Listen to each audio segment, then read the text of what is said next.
दोस्तों, जिंदगी बहुत सारे इमोशन में, जैसे खुशी में या गम में या फिर फ्रस्ट्रेशन में हमें रोना आ जाता है।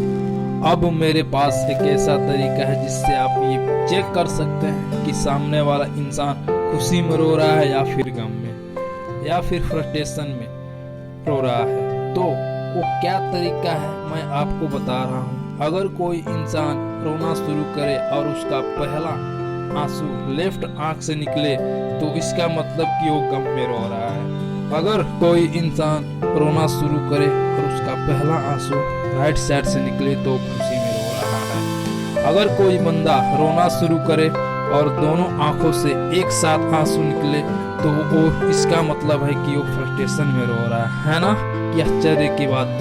वैसे भी इसके पीछे का रिसर्च भी ऐसे नहीं पता किया गया है दोस्तों। ऐसे ही मजेदार फैक्ट्स के लिए यूट्यूब चैनल पर हमारे चैनल को सब्सक्राइब कर लीजिए और फिर मिलते हैं नेक्स्ट वीडियो में।